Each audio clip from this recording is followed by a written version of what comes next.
All right, so I definitely feel like we gotta talk about the EB70. What up, folks? This is I from Askive Solar, where I like to keep solar simple. And yeah, man, let's talk about this EB70, cause man, I feel like it's kind of going through the ringer, being put through the ringer by me and my test and multiple other people. All right, let's take it from the top. The EB70 at the moment costs $500. $499, supposed to go up to $600. At $500, let's just go ahead and address the elephant in the room. This is a bit of a time-sensitive thought, but at the moment, the EcoFlow River Pro is on sale at Costco for $430.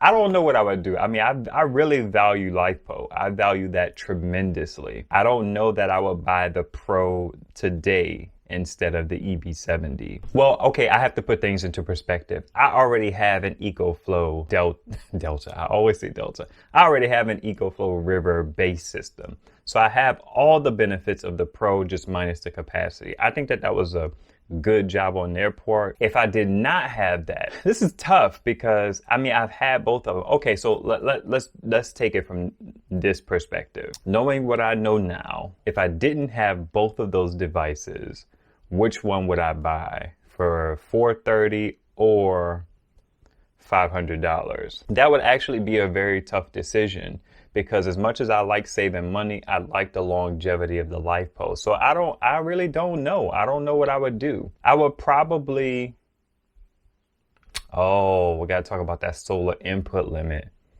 Yeah, this is tough.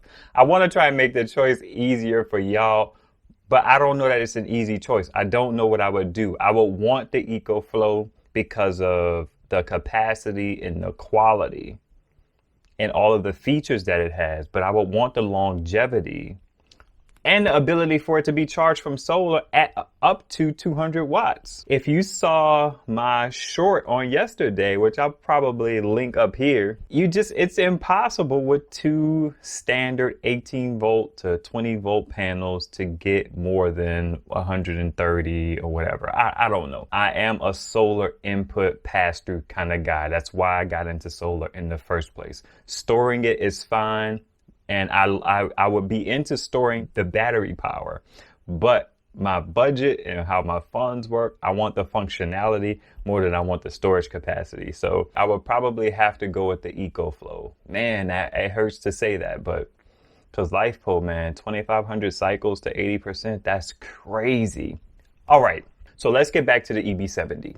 The truth of the matter is they overpromised and underdelivered, and that's their fault. They blew it on that one. Let's take the EcoFlow out of the picture because the EcoFlow is $550, which is still great. It's a great price for what you get. I mean, it's the better device in totality, but it's not the better device for everybody, and that would probably include me. Let's look at the Jackery. The Jackery costs $500. It's on sale for $420 right now, I believe. I just went to their site to kind of brush up on some of their specs.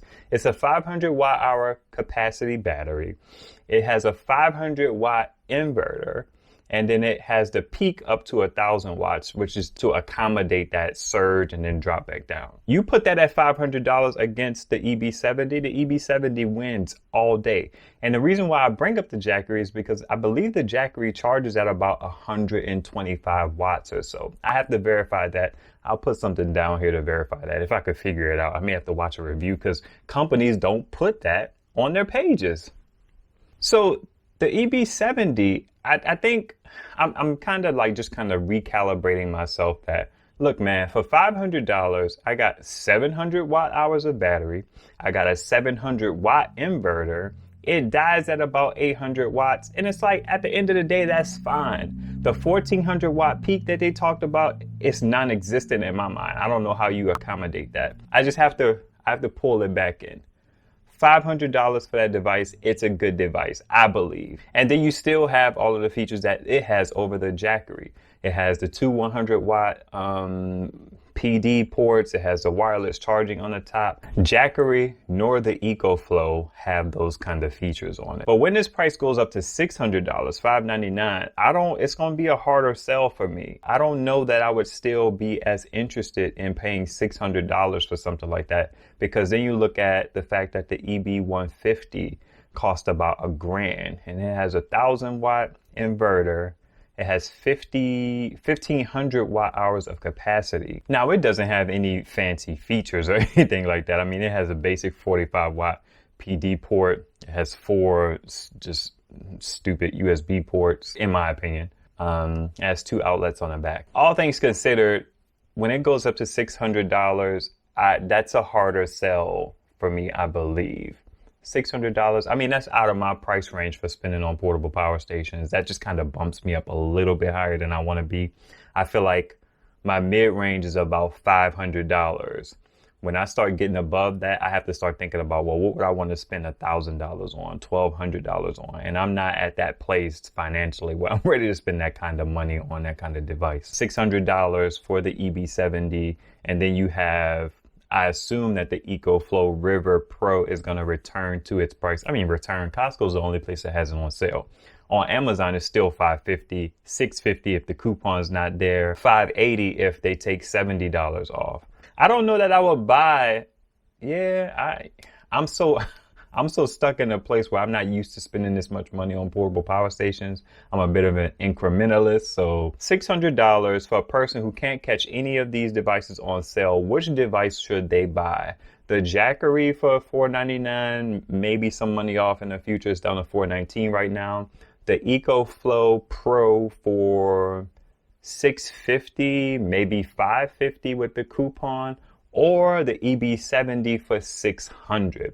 I would have to go to EcoFlow Pro all day because of all the features that that thing has as it relates to portable power.